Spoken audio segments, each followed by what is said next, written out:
रामं रामानुजं सीतां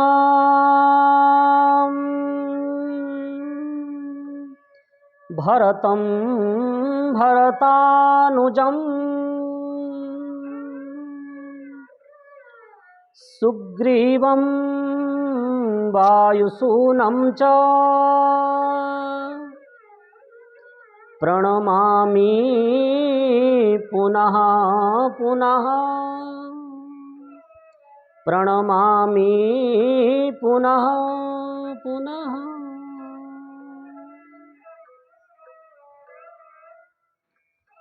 प्रभु श्री राम को प्रणाम करते हुए आज की कथा प्रारंभ करता हूँ। आज का विषय है वाल्मीकि रामायण के युद्ध कांड में जिस दिव्य और भव्य राम सेतु का वर्णन महर्षि वाल्मीकि ने किया है, आज मैं इसी पर संक्षिप्त रूप में अपने विचार आपके बीच रखूंगा। बंधुओं,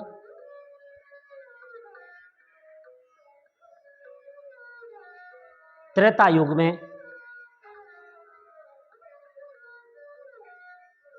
जब प्रभु श्री राम की धर्मपत्नी भगवती सीता का अपहरण हुआ, रावण जब अपहरण करके सीता को लंका ले गया, तब प्रभु श्री राम अपनी धर्मपत्नी के वियोग में इतस्ततः भ्रमण करते हुए महाराजा सुग्रीव के पास पहुंचे और हनुमान जी ने प्रभु श्री राम और सुग्रीव की मित्रता करा दी। इसके पश्चात सुग्रीव और अन्य वानरों की सहायता से दिन निश्चित किया गया और आप सबको विदित है कि विश्वकर्मा के औरस पुत्र नल के द्वारा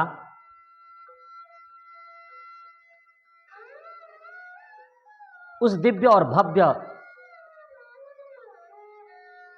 राम सेतु का निर्माण सुंदर ढंग से किया गया। महर्षि वाल्मीकि जी ने लिखा है, 10 योजन विस्तीर्णे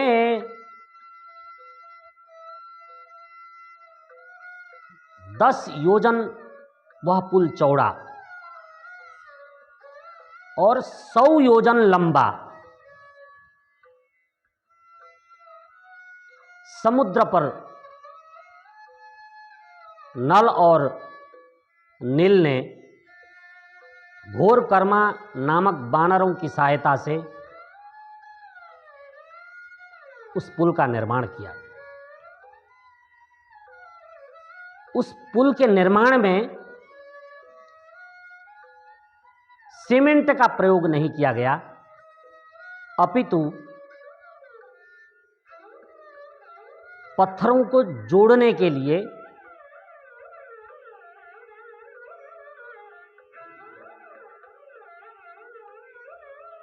लोहे के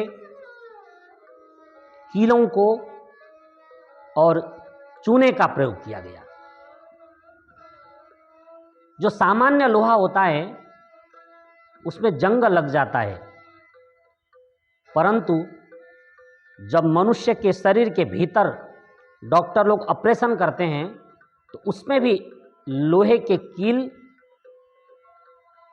लगाए जाते हैं, परंतु वो सामान्य लोहा से अति विशिष्ट लोहा होता है, जो लगभग 100 वर्ष तक भी शरीर के भीतर जंग नहीं लगने देता। और राम सेतु के निर्माण में जिन कीलों का प्रयोग किया, जिस लोहे का प्रयोग किया, दोनों पत्थरों को जोड़ने के लिए बीच में लाखों वर्ष व्यतीत होने के बाद भी उन कीलों में आज तक जंग नहीं लगा हुआ है, जबकि वे कीलें पानी के भीतर हैं, पत्थरों में लगे हुए हैं। दोनों बड़े बड़े कीलों के बीच में, पत्थरों के बीच में लंबे लंबे जो कील लगे हुए हैं, वो अति विशिष्ट लोहे के कील हैं, जो लाखों वर्षों में भी हूबहू सुरक्षित हैं।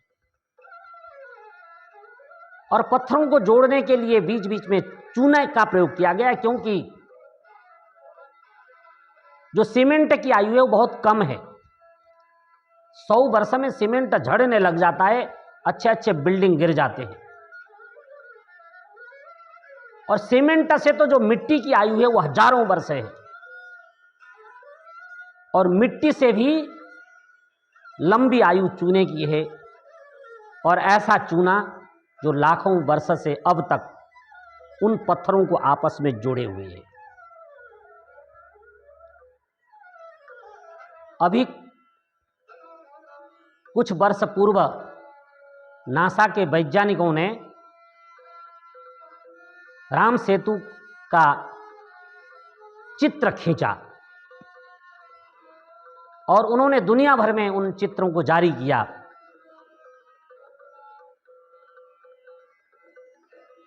उससे लोगों को पता लगा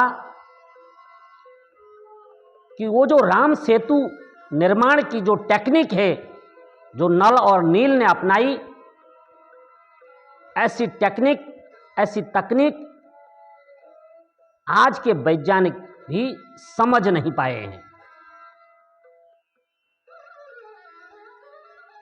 और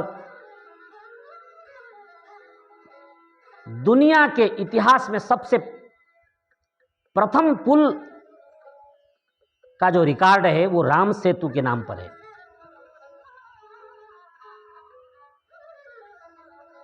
ये भारत के लिए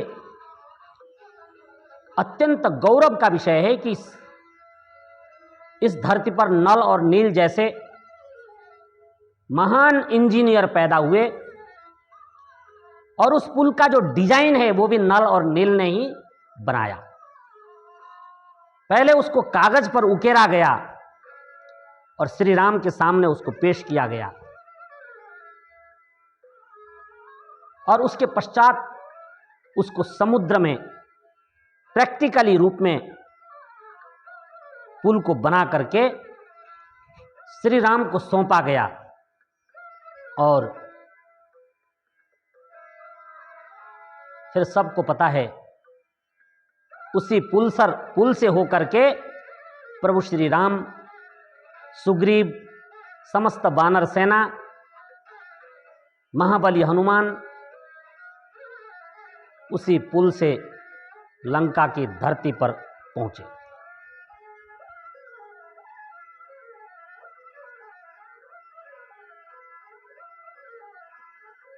मैं उन महान इंजीनियर नल और नील का धन्यवाद करना चाहता हूं।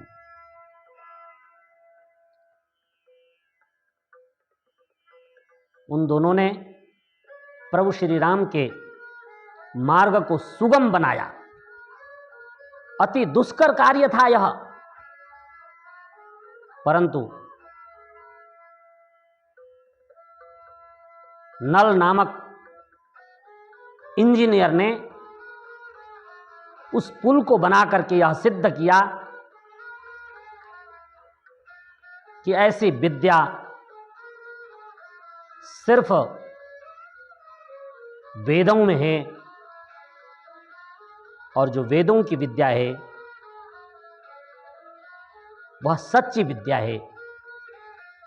इसी विद्या से जगत का कल्याण हो सकता है। तो इतना सुंदर पुल जिसकी सामग्री अत्यंत मजबूत और लाखों वर्ष तक सुरक्षित रहने की उसकी जो क्षमता है, उसकी जो क्वालिटी है, उसकी जितनी प्रशंसा की जाए उतना ही कम है। तो ऐसे राम सेतु पुल की जो सच्ची कथा है, जो आज भी वह पुल भारत और श्रीलंका के बीच में विद्यमान है, समुद्र के बीच में विद्यमान है। पुल कुछ पहले ऊपर था और अब थोड़ा जल के भीतर है, परंतु पुल टूटा नहीं है, कहीं क्रैक नहीं है, हल्का झुका जरूर है। पुल पूरी तरह सुरक्षित है। ये और भी गर्व का विषय है।